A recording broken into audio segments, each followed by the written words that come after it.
In this episode of Detroit Performs live music director Alexander Zonjic. A Detroit legend takes the stage in a unique way. And a hip-hop artist has an inspiring message. It's all ahead on this edition of Detroit Performs. Funding for Detroit Performs is provided by the Michigan Council for Arts and Cultural Affairs and the National Endowment for the Arts, and by contributions to your PBS station from viewers like you. Thank you.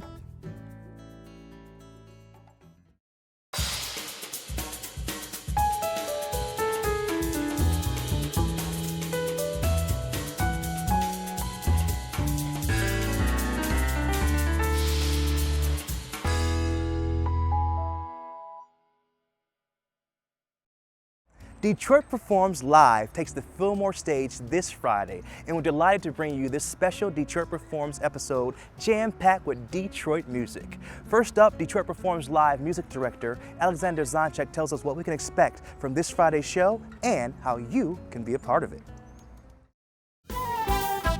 Detroit Performs Live, Fillmore, downtown Detroit, Friday, October the 14th. Come early, stay late. Detroit Performs Live for me is a showcase, is a celebration of all that's great about Detroit and what I think is the greatest music in the world. I think the magic here is not only the diversity from an ethnicity standpoint, but the diversity from a music standpoint. When you looked at last year's show, it was everything that an artist enjoys. I came out of it just loving everything about it. It was very challenging to put that many different, extremely talented people into a room, playing in so many different genres and different styles, and at the end, make it one big common celebration. And you considered, you know, the soul singer Betty Lavette, who's just exquisite in terms of what she does. And then you got Ty Stone singing country music. And then you got Ben Sharkey doing the Michael Bublé kind of vibe. Throw in Martha Reeves' surprise appearance at the end, and Jessica Hernandez. Now there you go, you talk about a challenge. No one would ever consider Alexander Zonjic really collaborating with someone who is as edgy. To me, that was a great challenge. And to me, I think we pulled it off. You know, remember, with one band, and all these great artists coming up, and then everybody at home had to sit back and go, I can't believe what has happened here. It was live, right to home. I love the edge that comes with that. There's something so cool about live. And so if you haven't noticed, I was very enthusiastic about it. Loved it, and loved the idea that we're going to take another shot at it. It's going to be bigger and better than ever because we're going into our second year, and we have every bit as great a lineup. I think if we're going to top it, we're going to top it because I think there's even more variety. It's the artists that bring the magic, and I want to reinforce that the house band with Motor City horns and all these great musicians, and Jeff Kennedy on drums, and James Simonson and Chris Kodish and Chris Kurzawa. You get the cream of the crop in terms of musicians who are from here.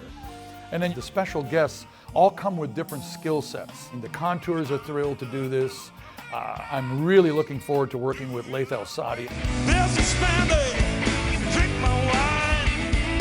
And then Selected of God. And then you throw in iconic artists like Thornetta Davis.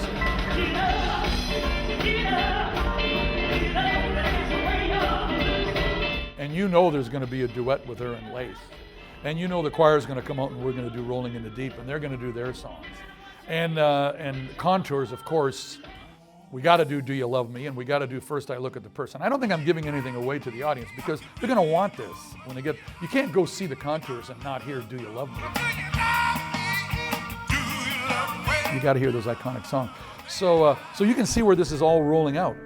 I thought Devin Skillian was a very interesting choice because he is part of Detroit, and I have to say, he really has a beautiful voice, and you know he's going to connect with that crowd. So there really is on this show something for everybody. Are there any surprises? There's always surprises. When you put that much talent on a stage, there's a lot of wiggle room. Don't get the impression that everything is rehearsed to the point that even we know what might happen. I mean, I'm going to do some of my songs. They're 40% structure and 60% what happens that night. And I'm going to do my best to feature that great band. And when it comes to the blues, you know there's going to be something spontaneous happen. So there will be a lot of surprises. And most of them are going to come in the form of what happens musically. And then who knows? You never know. There is a live audience there, and they are every bit as important to what's going to happen that night. We love it when the audiences spontaneously start to clap, they start to dance. We want the audience to be as big a part of the show as we are. And I think even more so because we're filming it. You're part of the show. So for tickets, you go to DetroitPerforms.org. And you bring the family, you bring everyone, bring those musicians, bring the country fans, because we got country music, bring the funk fans, the jazz fans, the alternative rock fans, the blues fans, the TV fans, the voice fans, the America's Got Talent fans, because for that price, you will never get all of that in one venue. It'll be a magical night, and you'll be a big part of it.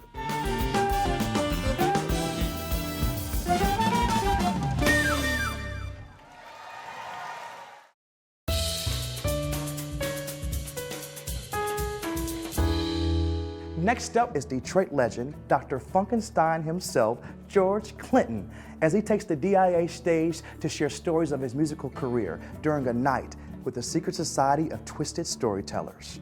Take a look. Welcome, ladies and gentlemen, to the Secret Society of Twisted Storytellers.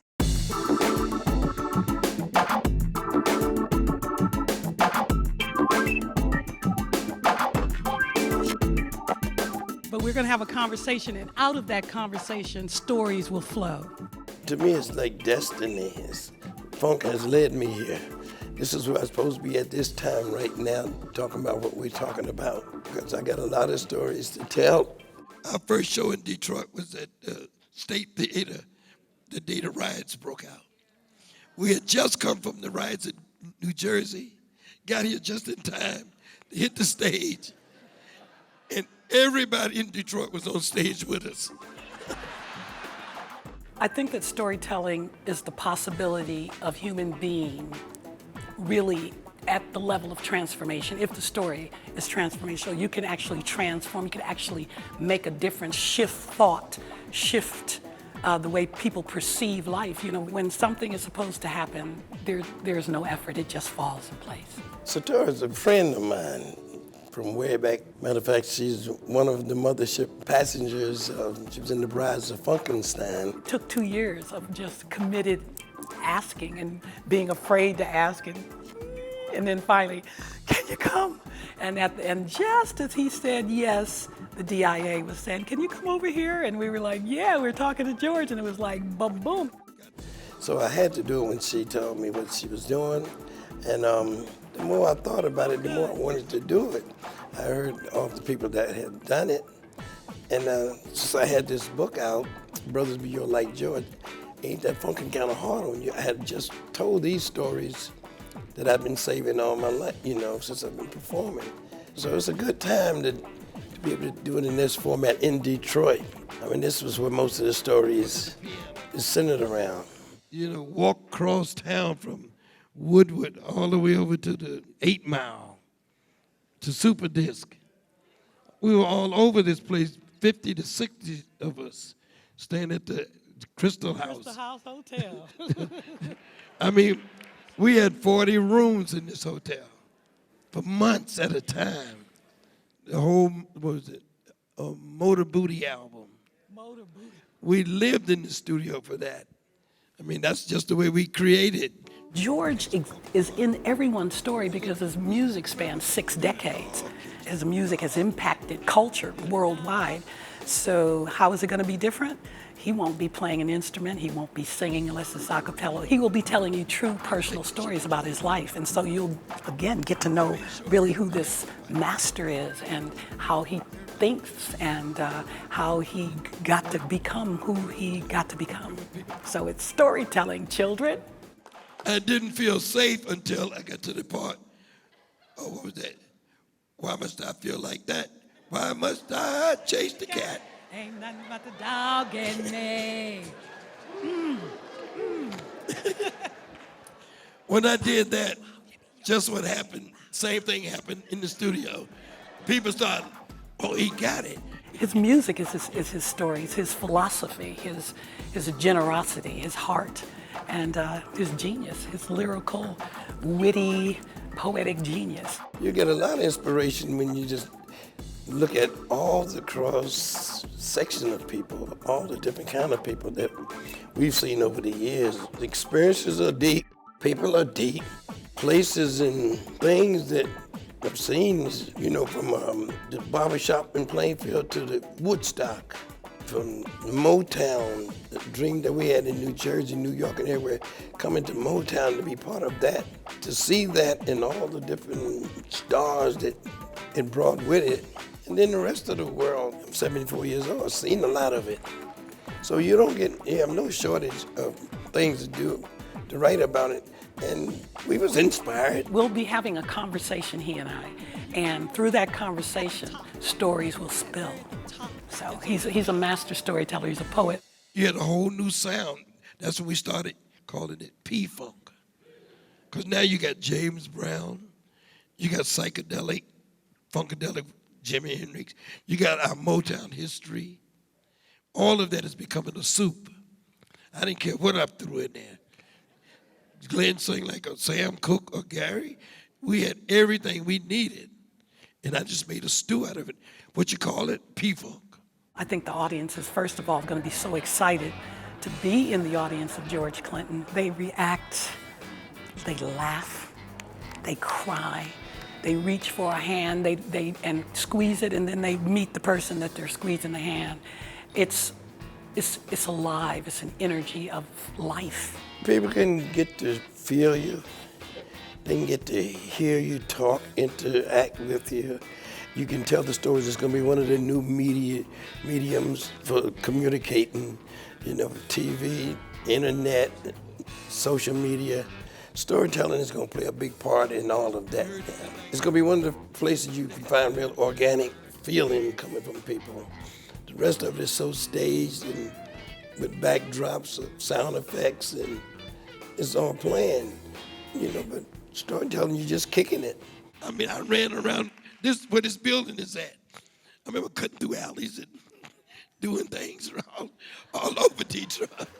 I'm gonna point out all of my inspirations, which was Detroit, you know, the Smokies and the Marvin Gaye, all of that was my inspiration.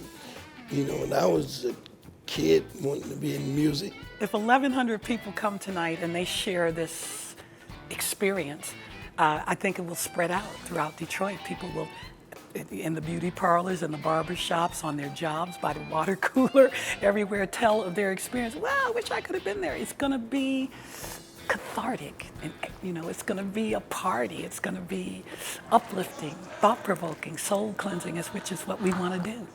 One more time. We'll turn his mother out. Last time.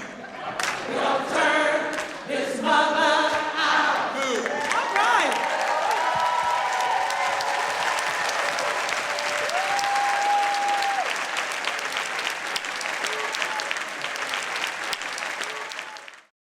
Now, let's check out some upcoming events happening in and around Detroit.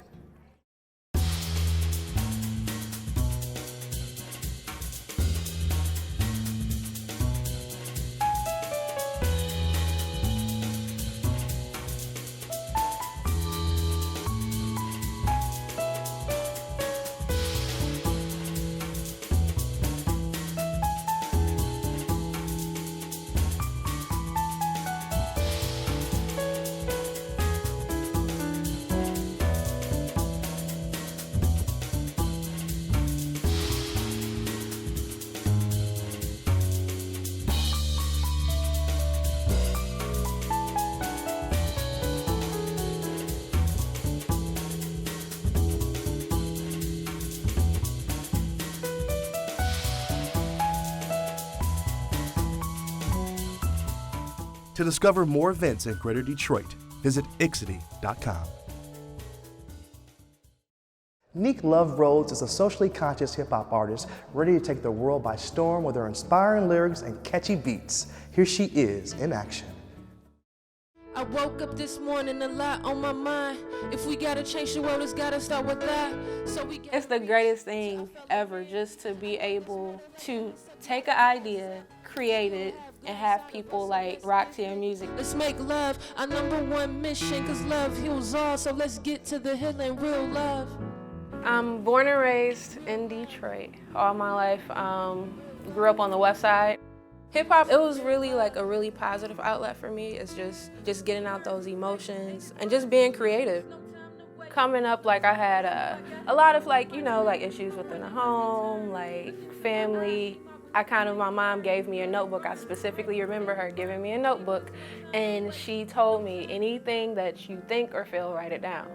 And so probably I would say since like 7, I would just write poems and things like that. And then I was heavily involved in my church at the time, and we had a youth explosion. So it's like where different teens in the community, they would come and they would like showcase their talents. And so I did a poem, and somebody was like, yo, it sounds like you're rapping, you should try to start rapping.